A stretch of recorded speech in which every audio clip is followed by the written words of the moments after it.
Assalamualaikum warahmatullahi wabarakatuh. Waalaikumsalam warahmatullahi wabarakatuh. Qala rabbi shrah li sadri wa yassir li amri wahlul 'uqdatam min lisani yafqahu qawli. Amma ba'd. Yang terhormat Ibu Kepala Sekolah SD Negeri Koripan II, yang terhormat Bapak Ibu Guru beserta staf karyawan SD Negeri Koripan II. Yang pertama, marilah kita memanjatkan puji syukur kehadirat Allah Subhanahu wa Ta'ala yang telah melimpahkan rahmat serta hidayahnya kepada kita semua, sehingga pada hari ini kita dapat melaksanakan acara diseminisasi modul 14 budaya positif calon guru penggerak angkatan 7 oleh Ibu Vivi Susanti di Kabupaten Semarang di SD Negeri Koripan II. Salawat serta salam senantiasa tercurah kepada suri teladan kita, yaitu Nabi Muhammad SAW. Karena waktu sudah menunjukkan siang, marilah acara pada siang hari ini kita mulai dengan membaca Alkitab bersama. Ridha'illahi ta'ala wa bisyafaati Rasulillah sallallahu alaihi wasallam. Al-Fatihah. Alhamdulillahirabbil alamin.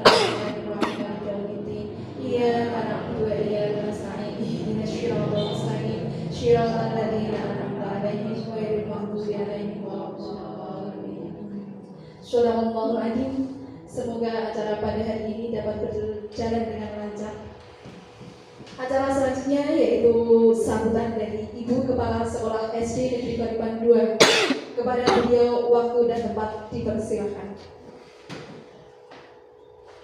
Assalamualaikum warahmatullahi wabarakatuh. Waalaikumsalam warahmatullahi wabarakatuh. Yang kami hormati dan yang kami banggakan, Bapak Ibu Guru SD di Koripan II, terlebih kepada Ibu Vivi Susanti SPD yang saat ini melaksanakan diseminasi. Sebelumnya puji syukur kita selalu bersyukur kepada Allah Subhanahu wa Ta'ala yang mana pada kesempatan yang berbahagia ini, hari Sabtu tanggal 14 Januari, kita bisa berkumpul bersama dalam rangka kegiatan Bu Vivi, di antara kegiatan salah satu CGP yaitu melaksanakan diseminasi dalam keadaan sehat walafiat tanpa ada suatu wabah. Pada Sabtu ini kita akan bersama dengan baca tahlil bersama-sama. Alhamdulillahirabbil alamin. Shalawat wassalam, semoga selalu tercurah kepada junjungan kita Nabi besar Muhammad sallallahu alaihi wasallam yang senantiasa kita tunggu syafaatnya di yaumul akhir. Amin Allahumma amin. Yang pertama, saya ucapkan kepada Ibu Vivi Susanti yang telah ikut dalam CGP Guru Penggerak di Angkatan 7 yang saat ini hari ini melaksanakan di antara tugas CGP yaitu melaksanakan diseminasi modul 1.4 budaya positif di SD Negeri Koripan II. Semoga nanti dari awal sampai akhir bisa berjalan lancar tanpa aral suatu apa. Nah, untuk Bu Vivi Susanti yang saat ini di SD Negeri Koripan II menjadi salah satunya CGP di Angkatan 7, semoga dengan CGP yang diikuti Bu Vivi ini menjadikan motivasi, menjadikan teman-teman yang lain untuk mengikuti seperti Bu Vivi yang saat ini sudah sedikit yang belum ya, yang sudah mendaftar. Semoga nanti bisa lulus seperti Bu Vivi. Begitu juga yang saat ini mungkin belum bisa mendaftar dikarenakan kriteria masa kerja. Semoga nanti kalau sudah mencapai pada kriteria, semua Bapak Ibu Guru di SD Koripan II bisa mengikuti kegiatan seperti yang Bu Vivi laksanakan. Sementara dari saya hanya itu untuk memotivasi Bu Vivi dan teman-teman. Saya akhiri. Wassalamualaikum warahmatullahi wabarakatuh. Waalaikumsalam warahmatullahi wabarakatuh. Terima kasih saya ucapkan semoga apa yang disampaikan oleh beliau Ibu Kepala Sekolah SD Negeri Korban 2 membawa manfaat buat kita semua. Amin. Acara selanjutnya yaitu acara diseminasi yang akan disampaikan oleh beliau Ibu Vivi Susanti SPD. Kepadanya waktu dan tempat dipersilakan.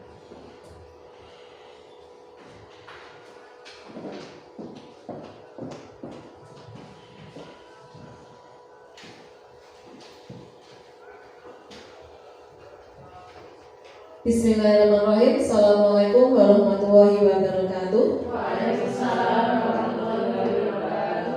Yang terhormat Ibu Nur Hikmah selaku Kepala SD Negeri Korban 2, yang kami sayangi, yang saya sayangi teman-teman seperjuangan guru-guru di SD Negeri Korban 2. Terima kasih atas waktunya.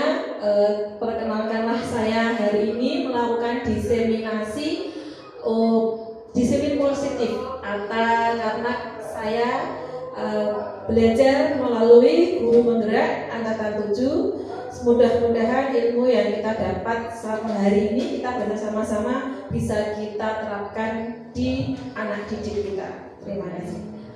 Mohon izin untuk share screen. Terima kasih teman-teman. Perkenalkan saya Vivi Susanti, saya CGP angkatan 7 SD Negeri Korban 2. Hari ini kita akan melakukan diseminasi elaborasi pemahaman tentang modul 1.4 budaya positif.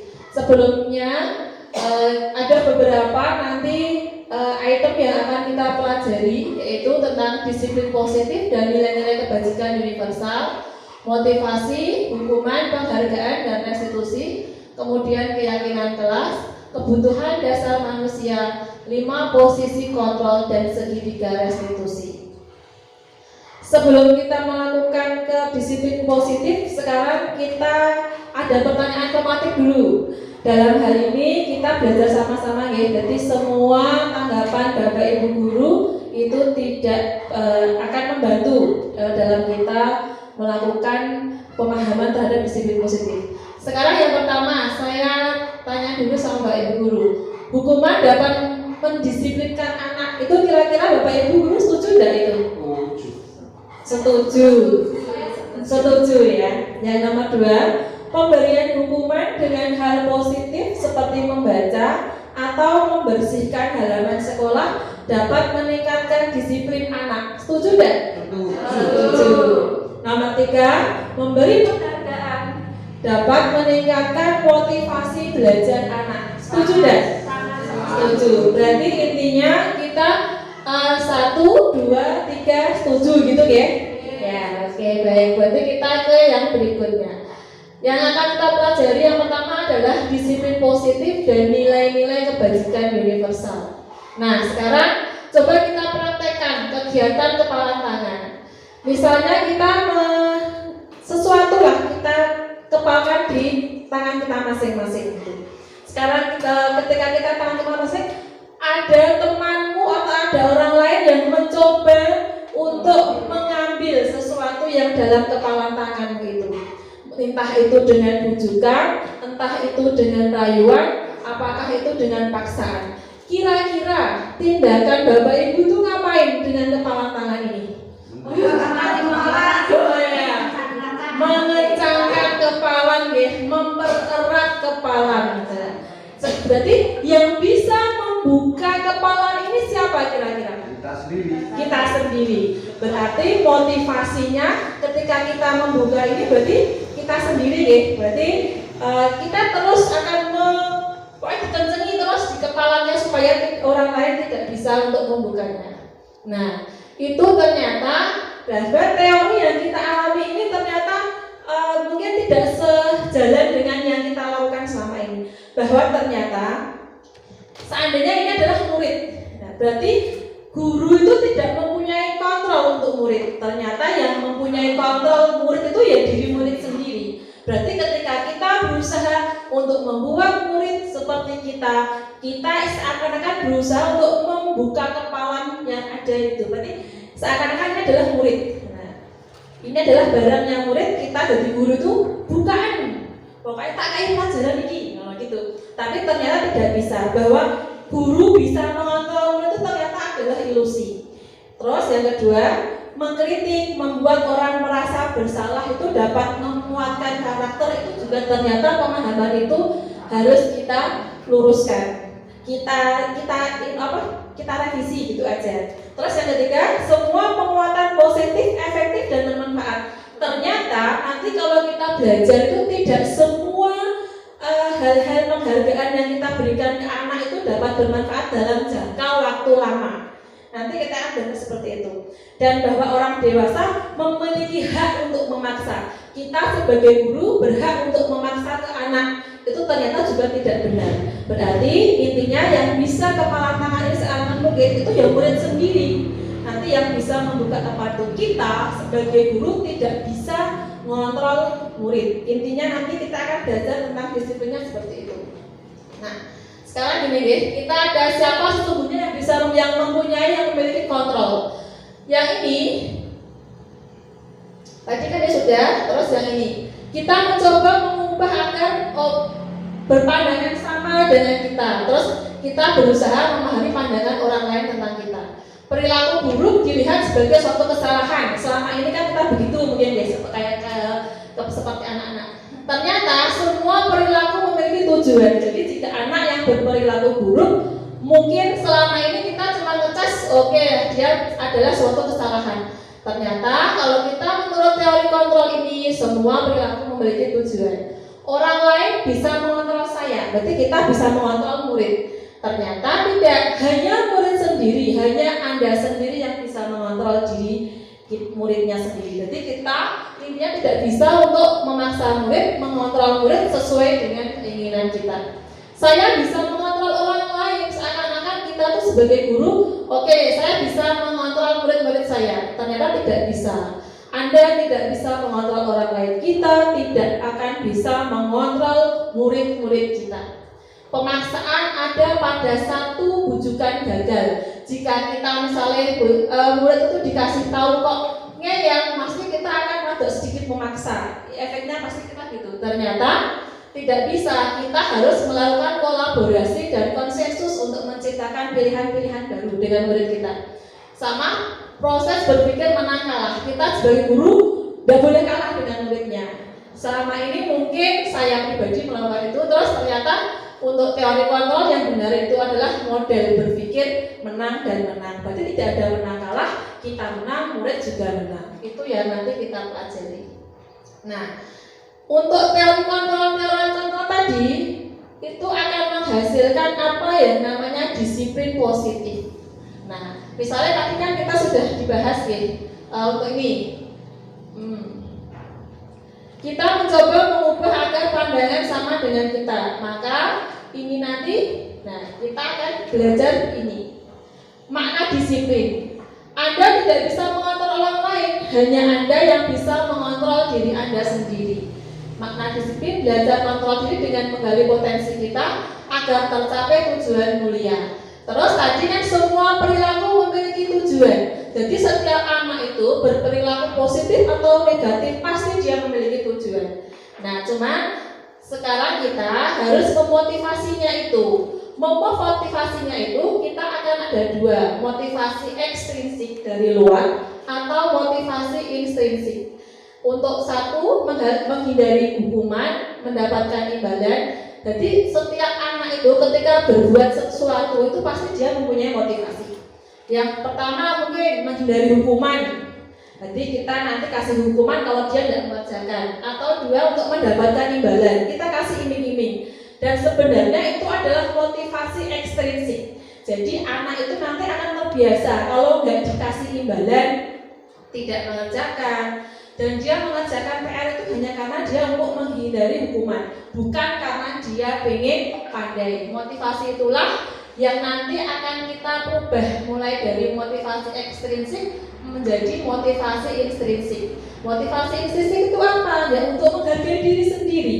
Jadi anak itu nanti diharapkan ketika dia belajar itu bukan karena dia takut untuk menghindari hukuman atau mendapatkan imbalan dari kita, tapi karena memang itu untuk menghargai dirinya sendiri. Selama ini kira-kira kita itu anak-anak didik kita itu berada di motivasi yang mana nih? Yang ekstrinsik apa yang intrinsik? Ekstrinsik, iya sama. Nah setelah kita mempelajari ini berarti kita nanti akan pelan-pelan sedikit demi sedikit beralih untuk memotivasi anak dari ekstrinsik menuju intrinsik. Nah itu kan karena kita tadi itu bahasa. Terus sekarang model berpikir menang dan menang. Tadi kan kalau selama ini mungkin saya pribadi masih ada menang dan kalah. Saya sebagai guru harus menang sama murid, maksudnya murid harus menang. Nah ternyata untuk teori kontrol itu kita akan menggunakan model belajar menang dan kolaborasi dan konsensus menciptakan pilihan baru. Ada 5 posisi kontrol di sini sebagai guru. Berarti kita itu sebagai guru sebenarnya mempunyai 5 posisi kontrol. 1 sebagai penghukum, 2 sebagai pembuat rasa bersalah, 3 sebagai teman, 4 sebagai pemantau, dan yang terakhir adalah sebagai manajer. Untuk posisi 1, 2, 3, 4, ketika kita memposisikan diri seorang guru sebagai penghukum dan pembuat rasa bersalah, berarti anak-anak pun akan merespon untuk dia motivasinya menghindari hukuman.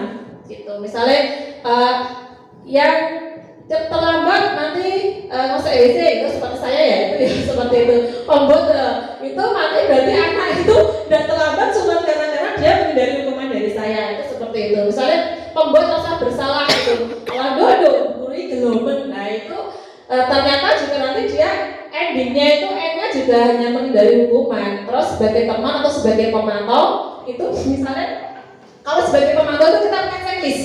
Jadi sebagai teman tahu ya, maksudnya ayolah, maksudnya tolonglah Bu Guru, jadi anak jangan nakal. Itu kita memposisikan diri sebagai teman. Nah kalau sebagai pemantau kita checklist, anak saya hadirnya 3 kali nanti dapat imbalan, nah itu. Dan sebagai pemantau, teman atau pemantau pun ternyata endingnya itu hanya akan menumbuhkan motivasi ekstrinsik gitu. Jadi posisi kontrol yang harus kita raih adalah kita sebagai seorang manajer, meskipun itu tidak mudah, terutama untuk saya sendiri. Nah terus untuk realitas kebutuhan kita yang berbeda, kita berusaha memahami pandangan orang lain tentang dunia. Ternyata setiap orang manusia itu mempunyai 5 dasar kebutuhan.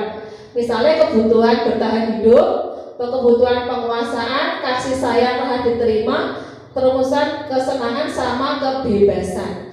Jadi setiap hal positif itu berarti biasanya kebutuhan ini sudah tercukupi. Manakala anak didik kita melakukan hal yang negatif, biasanya ada salah satu kebutuhan ini yang belum tercukupi dengan baik.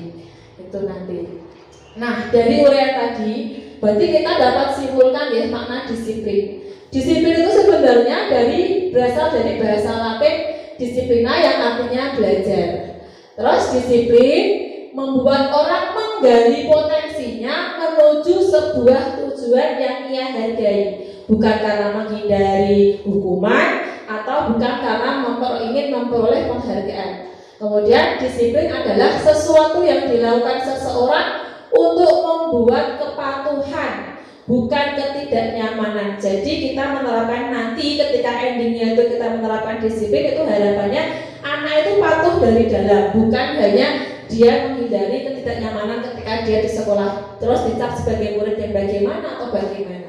Terus yang terakhir, tujuan dari disiplin adalah membuat nilai-nilai kebajikan universal. Banyak sekali sebenarnya nilai-nilai kebajikan universal. Cuma untuk sekolah kita itu nanti nilainya itu berdasarkan nilai profil pelajar Pancasila. Yang kemarin kita sudah disepakati satu dengan yang disahkan oleh Menteri Pendidikan, bahwa ada beriman, terus ada berkebinekaan global, gotong royong, mandiri, bernalar kritis, kreatif, dan mandiri. Harapan kita berarti ketika kita bisa menerapkan disiplin positif dengan baik, akan terjadi nilai-nilai kebajikan universal dari dalam diri siswa itu sendiri. Sekarang kita lanjut ke yang motivasi, penghargaan, hukuman, konsekuensi, dan restitusi. Ini nanti ada beberapa perbedaan antara motivasi, penghargaan, hukuman, konsekuensi, dan restitusi. Nah, sekarang tadi kan kita belajar ya, untuk menghindari ketidaknyamanan itu termasuk eksternal. Untuk mendapatkan imbalan masuknya eksternal, dan untuk menghargai diri sendiri masuknya internal. Nah, sekarang sebenarnya kenapa sih kita harus belajar disiplin positif? Karena kita sekarang menggunakan kurikulum merdeka. Kurikulum merdeka itu bagaimana tahu menurut Ki Hajar Dewantara? Merdeka itu artinya tidak hanya terlepas dari perintah, tetapi cakap membuat memerintah diri sendiri. Berarti motivasinya itu motivasi yang ada di dalam diri sendiri. Nah, sekarang tadi kan tidak semua penghargaan itu baik dihukum oleh penghargaan. Nah, kadang-kala penghargaan itu untuk jangka panjang itu tidak baik. Kadang-kala memang banyak ketika kita range ke belakang itu ternyata penghargaan itu untuk jangka panjang tidak baik. Penghargaan itu bisa menghukum seseorang. Contohnya bagaimana? Penghargaan mengurangi ketepatan, penghargaan tidak efektif, penghargaan merusak hubungan. Kalau misalnya untuk penghargaan merusak hubungan begini, kadang-kala kita itu terlalu berlebihan ketika anak itu misalnya ranking 1 terus. Nah, terus yang ranking 2, 3, 4 ini apakah mereka akan menerima begitu saja? Mungkin ya, mungkin tidak. Nah, yang tidak ini yang akan kita pelajari. Berarti kadang-kadang gue paling ya gitu. Berarti akhirnya mereka tidak punya motivasi untuk istilahnya menyaing dia, untuk belajar lebih baik lagi. Aku paling kalah itulah fungsinya penghargaan yang tidak mendidik seperti itu. Terus misalnya penghargaan tidak efektif, misalnya ketika kita terus-menerus melakukan mengasih hadiah ke anak-anak, yang bisa nanti tak kasih hadiah, yang bisa tak kasih hadiah. Sore ketika kita tidak ada hadiahnya, anak-anak sudah tidak semangat lagi. Nah, berarti dalam hal ini disiplin positif kita mempelajari bahwa tidak semua penghargaan itu untuk bagus, membuat bagus, apalagi nanti untuk jangka panjang. Ini juga nih dihukum oleh penghargaan. Penghargaan menurunkan kualitas, penghargaan mematikan kreativitas, dan penghargaan mengurangi motivasi intrinsik. Jadi ketika anak-anak itu kerja kalau ada penghargaan kok, kalau tidak ada berarti anak-anak nanti tidak mau untuk bekerja sesuai semaksimal mungkin gitu gitu. Nah, sekarang kita terus bagaimana? Apakah kita tidak boleh memberi penghargaan? Boleh, cuman nanti kita harus lebih bijaksana dalam memberikan apresiasi atau pengakuan itu. Misalnya beri dukungan secara khusus pribadi, terus beri pengakuan kepada semua murid, dan beri pengakuan secara konsisten secara fokus pada prosesnya, bukan hasilnya. Itu berarti apakah tidak boleh penghargaan? Boleh, cuman kita nanti lebih bijaksana. Contohnya seperti ini. Berarti ketika kita melakukan apresiasi itu nanti kita munculkan nilai-nilai kebajikan yang ada pada anak itu dengan harapan, oh iya, saya tuh sudah punya rasa empati. Berarti nanti dia bisa untuk mengembangkannya. Misalnya saya menghargai, berarti nanti kita munculkan nilai-nilai kebajikannya, misalnya kepedulian, tanggung jawab. Nanti harapannya anak-anak akan terbiasa setelah kita memotivasi dia dari dalam. Nah, sekarang kita pertanyaan dulu. Ini adalah kita pilih ya. Ini termasuk hukuman atau konsekuensi. 1. Mencatat 100 kali di dalam buku kalimat saya tidak akan terlambat lagi karena terlambat ke sekolah. Itu hukuman atau konsekuensi? Konsekuensi. Konsekuensi ya. Kita sepakat dulu konsekuensi. Terus yang kedua, lari mengelilingi lapangan basket 2 kali karena terlambat hadir di sekolah. Itu hukuman atau konsekuensi? Hukuman. Yang ketiga, murid diminta push up 15 kali karena tidak menggunakan masker ke sekolah. Hukuman atau konsekuensi? Hukuman. Yang keempat, menggantikan kertas tugas teman yang telah dicoret-coret. Konsekuensi. Terus lanjut, membersihkan tumpahan air di meja pada saat belajar. Konsekuensi, murid disuruh untuk mengenakan sepatu seharian di sekolah karena tidak mengenakan sepatu hitam. Konsekuensi apa hukuman? Lari mengelilingi lapangan basket 2 kali karena terlambat 10 menit untuk pelajaran PJOK. Kira-kira konsekuensi. Nah, kita lihat ya jawabannya. Ya. Mencatat 100 kali dalam buku kalimat saya tidak akan terlambat lagi karena terlambat ke sekolah, itu adalah hukuman. Terus lari mengelilingi lapangan, hukuman. Tapi kalau ini kan lari mengelilingi lapangan ya hukuman. Kalau ini lari mengelilingi lapangan 2 kali itu konsekuensi karena ini pada pelajaran PJOK. Berarti dari hal ini kita bisa membedakan yang namanya hukuman dan konsekuensi. Hukuman itu bagaimana? Hukuman adalah sesuatu yang diberikan ke anak dengan paksaan dan tidak ada hubungannya dengan pelajaran. Berarti kan kalau ini kan misalnya anak terlambat menulis 100 kali, saya tidak akan terlambat lagi masuk sekolah. Wes makane telat, pelajarannya kari, isih kon nulis. Makanya itu termasuk hukuman. Terus yang ini mengelilingi lapangan karena terlambat ke sekolah. Kalau pas itu, karena memang ada pemanasan, mungkin anak-anak tidak pemanasan, maka dia adalah konsekuensi dari itu pemanasan.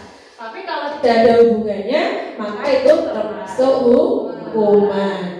Kalau menggantikan kertas teman, itu memang sudah konsekuensi.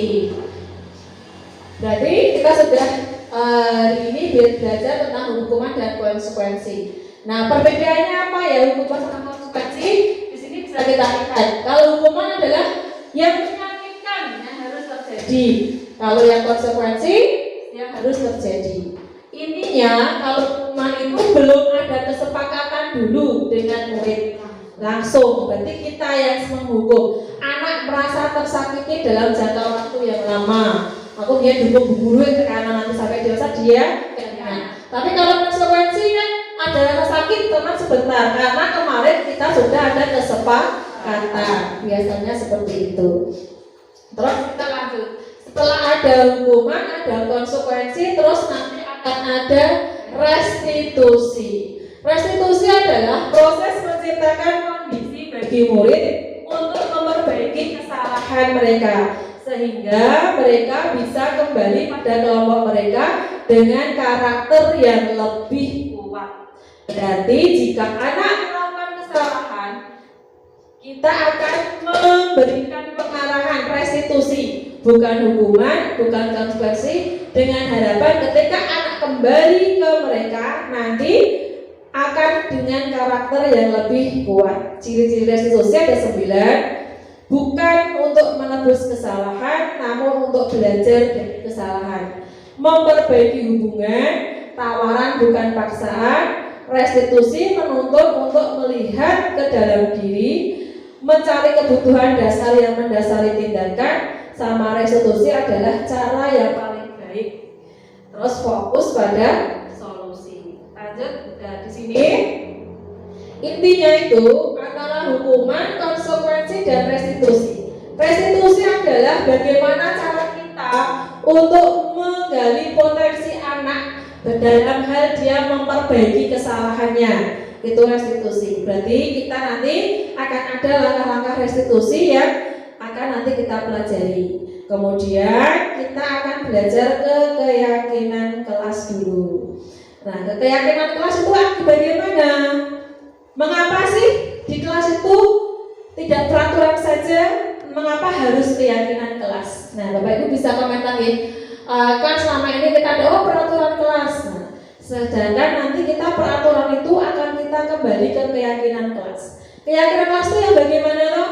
Yang kenapa sih tidak peraturan saja? Gitu. Monggo Bapak Ibu silahkan untuk memberikan pendapatnya. Mengapa harus keyakinan kelas? Mengapa tidak peraturan? Di sini bisa saling sharing ya. Karena keyakinan kelas itu lebih memunculkan motivasi intrinsik atau motivasi dari dalam pada selain peraturan-peraturan. Kalau peraturan kan harus taat. Nah, konsekuensinya kalau nggak taat dihukum, kalau nggak dihukum paling diberi penghargaan. Jadi motivasinya baru dari luar. Kalau keyakinan saya yakin, maksudnya saya yakin itu akan memunculkan motivasi intrinsiknya. Jadi motivasinya dari dalam dan itu akan lebih kuat dan tidak akan terbantahkan oleh pengaruh-pengaruh dari luar. Nah, harapannya ketika nanti selama ini, terutama saya pribadi, itu saya masih membuat peraturan kelas. Nanti setelah ini, setelah saya dapat pembelajaran, peraturan kelas itu nanti akan sedikit-sedikit berubah menjadi keyakinan kelas. Keyakinan kelas nanti lama-kelamaan akan membuat lingkungan-lingkungan positif yang berasal dari internal, intrinsik. Setelah itu akan termuncullah tentang budaya positif. Nah, sekarang coba dilihat yang mana sih yang keyakinan kelas? Ada datang tepat waktu, mengucapkan salam, nah, menjaga kebersihan sekolah, berdoa sebelum sudah kegiatan, aktif dan pembelajaran sama tertib. Sama yang ini, kesepakatan kelas. Kami guru dan murid yang saling menyayangi. Kami murid yang semangat belajar. Kami murid yang peduli dengan teman-teman. Di antara ini dan ini, yang hijau, yang putih, manakah yang bisa kita gunakan untuk keyakinan kelas? Yang putih.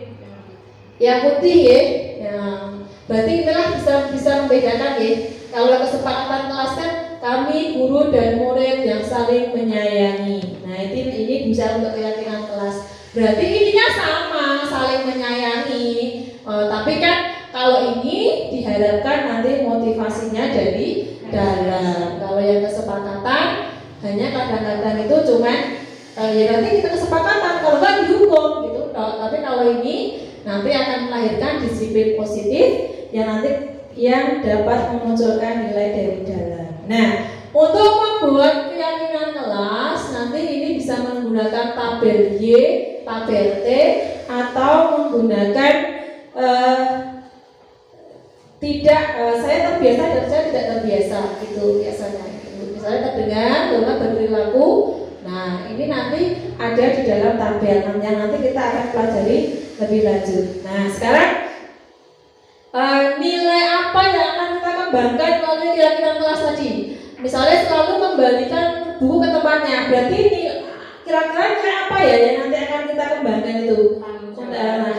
Oh ya, tanggung jawab. Terus yang nomor 2, dilarang mengganggu orang lain. Kira-kira nilai motivasinya apa nanti ya dari dalam itu?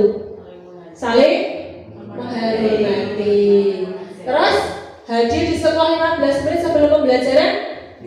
Disiplin. Dilarang melakukan kekerasan. Berarti menghormati orang lain. Dilarang menggunakan narkoba. Misalnya itu untuknya berarti tentang kesehatan ya. Bergantian atau menunggu giliran? Tertib, mungkin disiplin, boleh menggunakan masker untuk alasan apa berarti? Kesehatan. Jangan berlari di kelas atau koridor. Menggunakan keselamatan. Nah, ini ya tanggung jawab, menghormati orang lain. Nah, menghormati komitmen, keselamatan sama kesehatan untuk yang narkoba itu. Nah, sekarang kita ke kebutuhan dasar manusia. Sebelum kita ke kebutuhan dasar manusia, kita ice breaking dulu sebentar. Break dulu.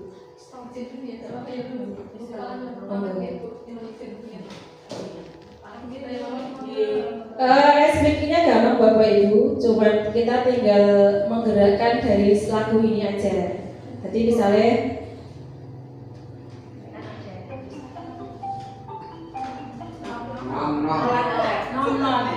Bapak Ibu silakan berdiri di masing-masing.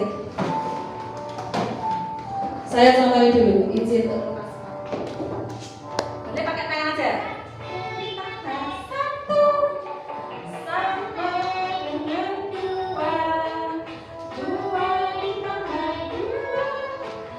Sampai dengan 4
Oke, terima kasih. Kita lanjut ke berikutnya.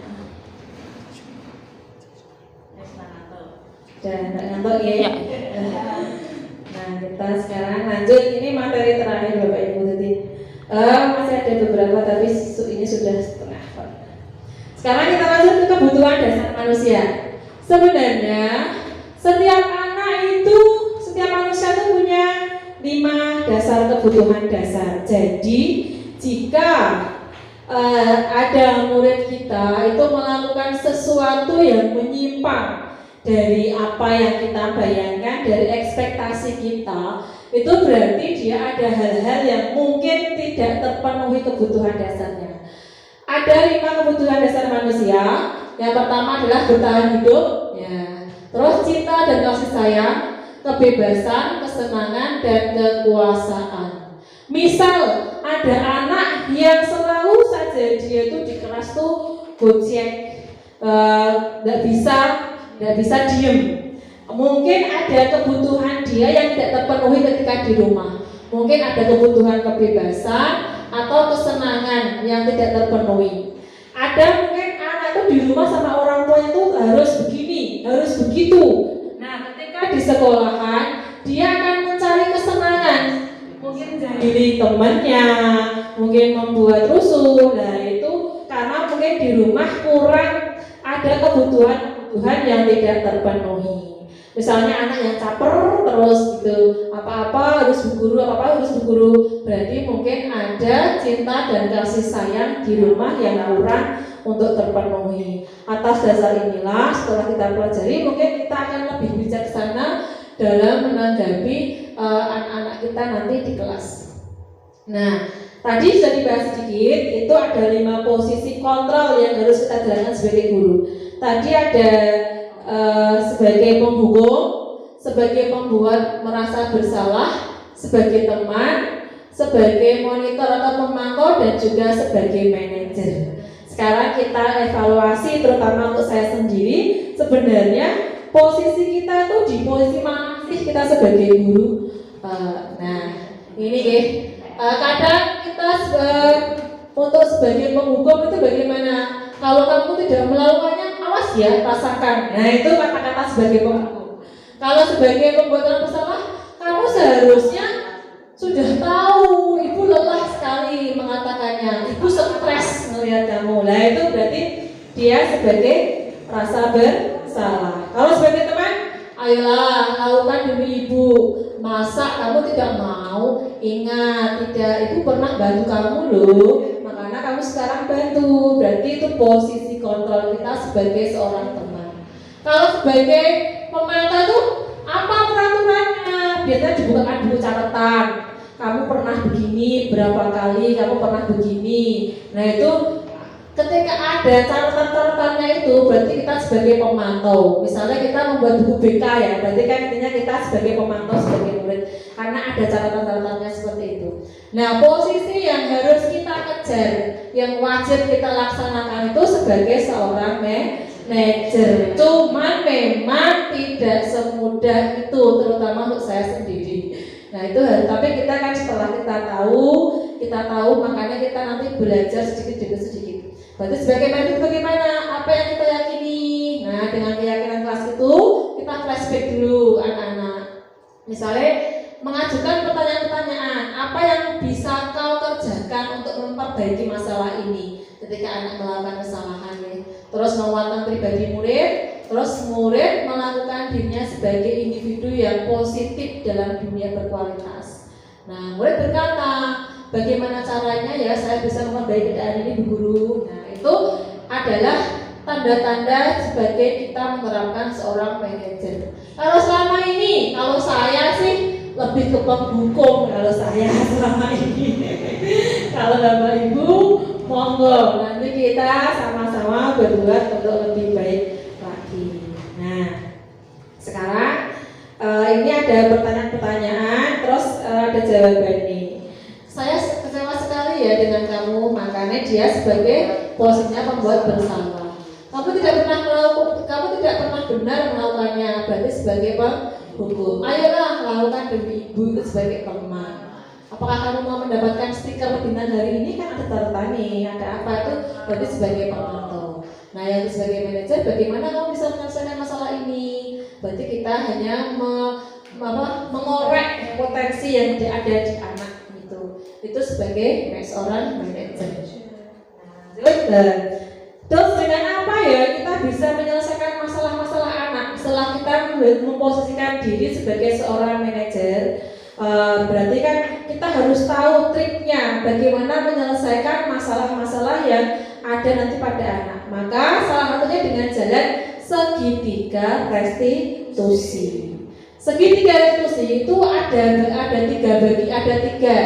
tiga tahapan, yaitu menstabilkan identitas dulu. Ketika ada anak melakukan kesalahan, langsung kalau penghukum, wah kamu ini gimana? Nah, kalau setelah kita memposisikan diri sebagai seorang manajer, berarti nanti kan kita ada 3 hal yang harus kita lakukan. Menstabilkan identitas, berarti murid kita panggil, terus kita stabilkan dulu identitasnya dengan kata-kata misalnya, tidak apa-apa, berbuat salah wajar. Bu Guru juga dulu pernah salah. Nah sekarang, itu kata-kata yang nanti bisa kita gunakan untuk menstabilkan identitas. Misalnya, kamu bukan satu-satunya melakukan kesalahan. Dulu juga pernah ada temanmu, tapi temanmu memperbaikinya. Nah itu namanya menstabilkan identitas. Setelah distabilkan identitasnya, baru kita menanyakan keyakinan. Misalnya ada yang bersalah, setelah tidak apa-apa, berbuat salah wajar. Terus nanti kita arahkan anak untuk motivasi internalnya. Nilai-nilai apa yang telah kita sepakati dulu di dalam kelas? Anak-anak mengatakan, ini Bu, tanggung jawab Bu, ini. Apakah kamu meyakininya? Nah itu namanya menanyakan keyakinan. Iya Bu, saya yakin. Nah setelah kita menanyakan keyakinan, baru kita validasi kebutuhan. Setelah itu kamu sudah salah, tidak apa-apa, itu wajar setiap seorang salah. Kamu sudah yakin bahwa misalnya tanggung jawab itu adalah kesepakatan kita. Nah sekarang kita cari solusinya. Apa yang akan kamu lakukan untuk memperbaiki kesalahan itu? Nah berarti anak kan dia memberikan jawaban atas motivasi dirinya yang nantinya akan dia lakukan dengan sukarela. Harapannya seperti itu. Ini misalnya anak salah, kamu salah, saya hukum ini, apa konsekuensinya apa? Nah itu kan mungkin hanya sekedar untuk memenuhi, aku salah tak apa-apa, pas dihukum kok. Nah itu mungkin seperti itu. Tapi kalau segitiga restitusi, kita tanyakan, kita kuatkan dulu, stabilkan identitasnya. Terus kita, kesenangan kalau keyakinannya apa? Setelah itu apa yang kita tanyakan sama anak? Apa yang bisa kamu lakukan? Harapannya saya bisa ngasih solusi ini Bu. Berarti anak bisa melakukan untuk perbaikannya dengan motivasi dia sendiri dari dalam. Ini ya, ini hanya kata-kata yang tadi, stabilkan identitas, berbuat salah tidak apa-apa, manusiawi. Bapak Ibu tertarik untuk mencari tahu siapa yang benar, siapa yang salah. Bapak Ibu lebih tertarik untuk menyelesaikan masalah. Itu termasuk stabilkan identitas. Terus validasi kebutuhan. Nah ini apa yang penting bagi kamu?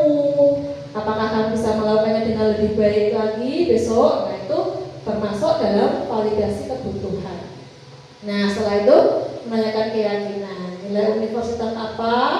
Nah selain kita menggunakan restitusi, kesuwen Bu restitusi, suwe anak selak nabah, selak gojek, selak nangis. Kita selain itu solusinya yang kedua adalah menggunakan intervensi 30 detik. Nah, sama, hampir sama, cuman ini lebih singkat saja. Apakah kamu ingin berbuat lebih baik? Nah, apa yang kamu lakukan saat ini sesuai dengan sesuai? Apakah kamu siap untuk mulai? Peraturannya apa? Intervensi ini bisa kita gunakan untuk menggantikan segitiga restitusi.